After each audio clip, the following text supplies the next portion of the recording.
ഇപ്പൊ ന്യാഹു എങ്ങനെയാ വന്നു? ഇസ്രായേലിലെ നെത്യാന്യാഹുവിന്റെ കയ്യിലുള്ള ഏതാണ് അവരുടെ കയ്യിലുള്ള ഒറ്റ കാര്യമുള്ളൂ, മുസ്ലിമിനെ കശാപ്പ് ചെയ്യുന്നത് ലോകത്തെ കാണിച്ചിട്ട് പറയാൻ നന്നായി കശാപ്പ് ചെയ്യുന്നവൻ ഞാനാണ്.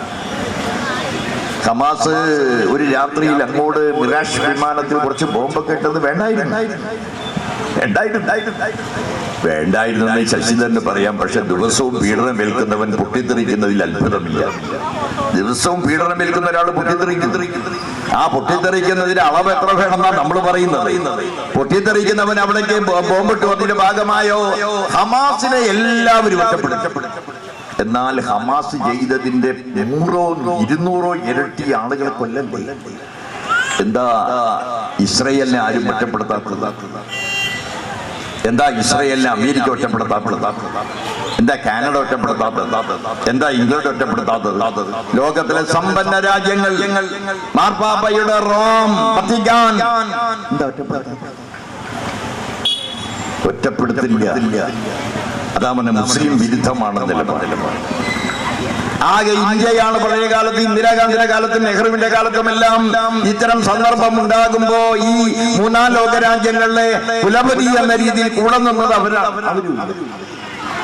140 കോടി ജനസംഖ്യയുള്ള ഇന്ത്യ ആരുടെ കൂടെയാ? ഇസ്രായേലിന്റെ.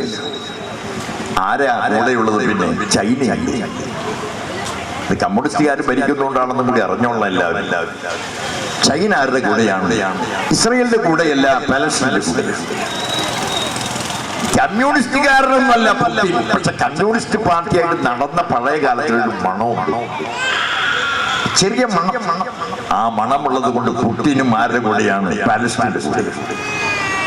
കമ്മ്യൂണിസ്റ്റുകാരനാവണമെന്നില്ല കേട്ടോ. കമ്മ്യൂണിസ്റ്റ് പാർട്ടിയുടെ ഒരു മണം ഉണ്ടായാലും അതിന്റെ ഗുണം കിട്ടും. അപ്പൊ എന്താ സംഭവം? പ്രിയപ്പെട്ടവരെ, റഷ്യയിൽ മുസ്ലിം ഇല്ലാഞ്ഞിട്ടാണോ? അല്ലെങ്കിൽ റഷ്യയിൽ ജൂതമില്ലാഞ്ഞിട്ടാണോ? ചൈനയിൽ എല്ലാവരും ഇല്ലാഞ്ഞിട്ടാണോ? ഈ 2-3 രാജ്യങ്ങളല്ലാതെ കൂടെ നിൽക്കുന്ന, നിങ്ങൾക്കറിയോ ഇസ്രായേല് 14 മുസ്ലിം രാഷ്ട്രങ്ങളുടെ നടുവിലായി നിൽക്കുന്നത്? 14 മുസ്ലിം രാഷ്ട്രങ്ങളുടെ നടുവിൽ നിൽക്കുന്ന ഇസ്രായേലിന് ധിക്കാരം കാണിക്കാൻ എങ്ങനെയാ കഴിയുന്നത്? സൗദി അറേബ്യ മുതൽ, കുവൈറ്റ് മുതൽ, യമൻ മുതൽ, ഖത്തർ മുതൽ, അപ്പുറത്ത് കടന്നാൽ പ്രിയപ്പെട്ടവരെ തുർക്കി, ജോർദാൻ, ഈ രാജ്യങ്ങളെല്ലാം നിൽക്കുന്നില്ല, അതിന് നടുവിലല്ലേ കശാപ്പ് ചെയ്യുന്നത് കാണുന്നില്ല നിങ്ങൾ? സലാം ഹേ മസ്തി, സലാം ഹേ മസ്തി എന്ന് കുഞ്ഞുങ്ങൾ കരയണത് കാണുന്നു. വിശന്ന് വലയുന്ന പാലസ്തീനിലെ കുട്ടികൾ ചത്ത മൃഗത്തിന്റെ മാംസം എടുത്ത് കഴിക്കുന്നത് കാണുന്നു. ഇസ്ലാമിന്റെ ജീവിതത്തിൽ എവിടെയെങ്കിലും ചത്തതിനെ തിന്നുന്നുണ്ടോ? അവിടെയും ഇസ്ലാമില്ല. അറബി കുട്ടികൾ എങ്ങനെയാ അവര് കഴിക്കേണ്ടി വരുന്നത്? ലോകത്ത് വിശപ്പിനേക്കാൾ വലിയ ദുഃഖമേതാണ്?